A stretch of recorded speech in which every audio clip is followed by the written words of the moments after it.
Brace yourself, folks. It's now on digital.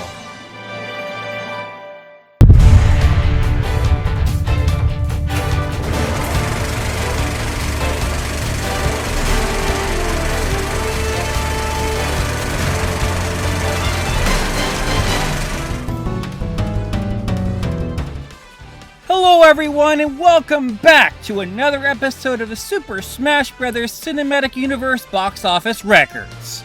And believe it or not, we actually have some news today, as we just got the logo for Sonic the Hedgehog 4 and the release date of March 19th, 2027. With that out of the way, let's take a look at domestic. And of course, the growth is starting to slow. But at least we have $226,096,000 for domestic. And thankfully, yet again, we have something to report for international. And Sonic the Hedgehog 3 has moved up in the ranking, now having $220,500,000 from overseas, with $5 million alone coming from China. 5.6 million to be exact. Only 700,000 from the Philippines. I blame their notoriously high ticket prices. And 1.9 million from Turkey. Gobble gobble. And sadly, we still have 24 more countries to hear from. Despite the ridiculousness, let's see how these numbers affected worldwide. Well then, we only need 3 more million for Sonic 3 to overtake Detective Pikachu. And that would be pretty easy, honestly, since international will overtake domestic very soon. No joke, all international needs to overtake domestic is 7 million. And Paramount pretty much ruined the chances of there ever being 1 million a day ever again because of putting Sonic on digital so soon. Because we have $446,596,000. Well, at least the DVD and Blu-ray isn't until April the 15th, which is after Minecraft. And regretfully, as of this recording, I have yet to see Castlevania Nocturne Season 2 yet. As well as the episodes after Episode 10 of Secret Level. Speaking of which, I do happen to have episodes 8 and 9 for you. Episode 8, which features Keanu Reeves himself, and episode 9, which features Outer Worlds. With the former featuring a franchise that I'm quite fond of, Armored Core. Expect a little commentary after episode 9. Let's see how they customize this one. Episode 8. The one Keanu fans have been waiting for. Armored Core. A series that I myself am quite familiar with. Made by From Software, debuting on July 10th of 1997, starting on the PlayStation, where we commandeer mechs called Cores, and the pilots are called Ravens. Armored Core is a heavily customizable third-person, single-player game, where you are put on missions to engage enemies and earn credits. You are essentially mercenaries.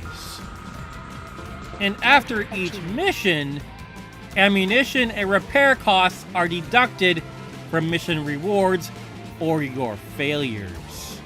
And your mech is armed with guns, rocket launchers, lasers, missiles, and swords, which all can be customized at the player's leisure. Interestingly, Armored Core has had a history of publishers that have changed hands all throughout the years. While it's true that the games were published natively in Japan by From Software. Everywhere else got Sony, then ASCII Corporation, then good old H-Tech, which was actually a subsidiary of ASCII Corporation, Sega in North America, and 505 Games in Europe, Ubisoft, Boo, you stink! and then finally Bandai Namco. As for the short called Asset Management, it was based off a short story by Peter Watts, who specializes in hard science fiction and was hired by Crytek, with a teleplay by J.T. Petty. What the short does is give a face to the Raven, but does not specifically call them a Raven, which is a bummer, honestly, but at least it nails the point of the pilot's game, and that's show no mercy. It's all prestige and profits. Nobody's fighting. But looking cool while doing it. I wonder if this episode will have an effect on the game series overall, because we haven't had a game since August of 2023. Again, this one's only for adults, even though the original series was T-rated, and this was the last episode aired on December 10th. These were added on the 17th. Can one lose too much of themselves for love? Episode 9 was about The Outer Worlds, a 2019 action role-playing game developed by Obsidian Entertainment, who made Grounded and published by Private Division, the publishing label of Take-Two Interactive Software. Correction, used to be, now they've been sold to an undisclosed buyer. Coincidentally, the same company that has a partnership coming with Game Freak. Did Game Freak buy them? A game that can be played on the PlayStation 5, the Nintendo Switch, the PlayStation 4, and the Xbox One. The episode title, The Company We Keep, based off the short story by Siobhan Carroll, a Canadian writer and professor of English at the University of Delaware, who specializes in speculative fiction and nonfiction, with a teleplay by Heather Ann Campbell, who happens to be an improvisational comedian who worked on Whose Line Is It Anyway?, the CW version, Mad TV, Adult Swim, and also happens to be a video game journalist. We follow the character of Amos, an orphan who doesn't know how to read. He is very good-hearted and is selfless to a fault. He works without complaint, starting in Argos mining town, until he is startled by some sprats, a creature in the Outer Worlds lore, seeing a girl he once knew on a poster. A girl named Felicity Caro. He wants to see her again. Unfortunately, that means making himself a test subject for Auntie Cleo. Just so you know, Auntie Cleo is a large corporation based on Terra 2 that is a subsidiary of Colway Pharmaceuticals and a partner of Halcyon Holdings Corporation. This poor soul is selling out his body to see a girl once again. And unfortunately, said girl works for the company and eventually will become Auntie Cleo. He gives up his body, basically, for love. Very fitting when the company's slogan is the contractually obligated only choice. And even in the games, they are known for their unethical experiments done in the name of producing high-quality cosmetics and drugs, and have a rivalry with Spacer's Choice. This company, my friends, is an example of crony capitalism.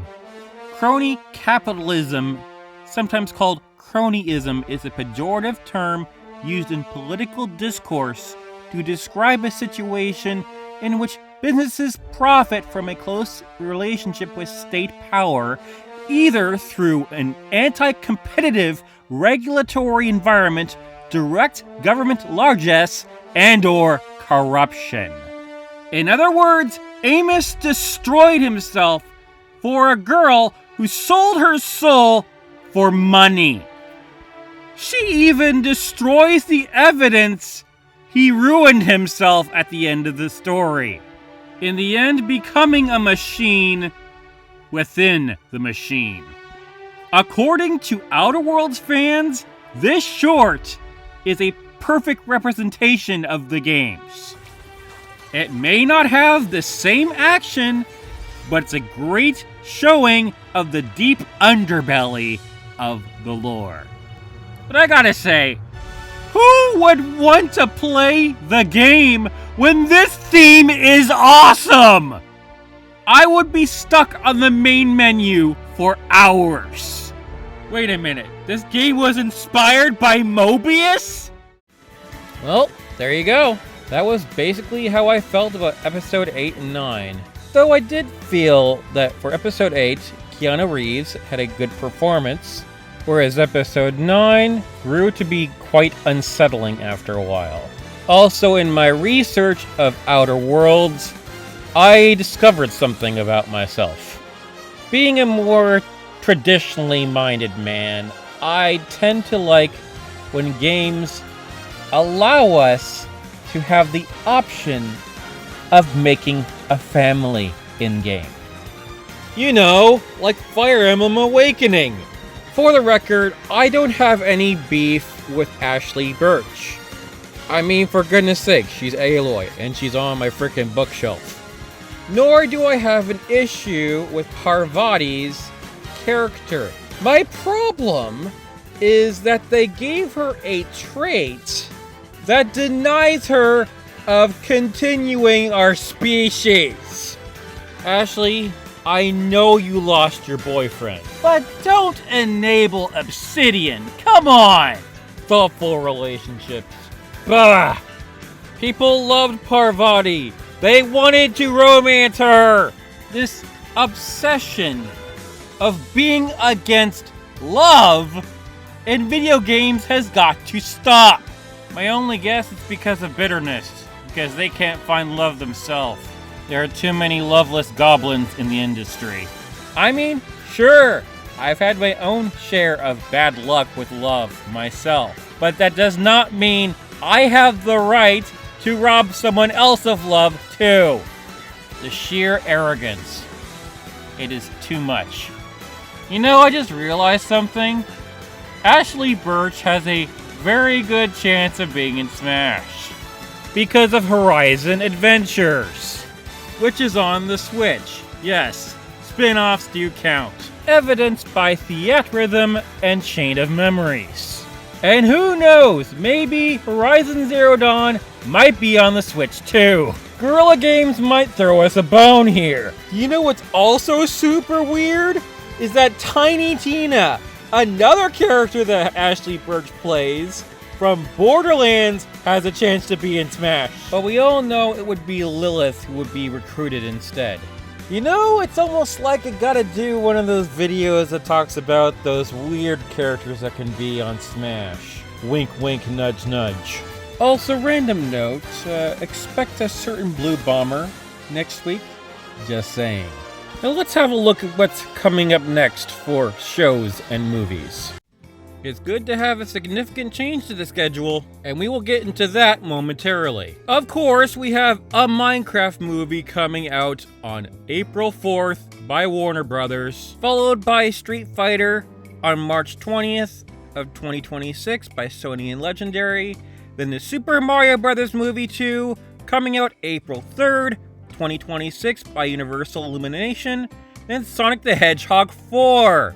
Coming out March 19th of 2027 by Paramount and Skydance. For shows, we have Secret Level Season 2 on the theoretical date of April 2025 by Amazon Prime. Then we have the films in production with no release date, still. Metal Gear Solid by Sony, Legend of Zelda by Sony, Detective Pikachu 2 by Warner Brothers, Mega Man by Disney, Pac-Man by Fox, then the shows in production with no release date, with the live-action Pokemon featuring Red on Netflix, and the Minecraft animated series by Netflix. Man, it's really annoying to not have news for these things. And we are done. If you like what you see, press like, subscribe, and smash that bell in order to get notifications on the channel where everything grows on you.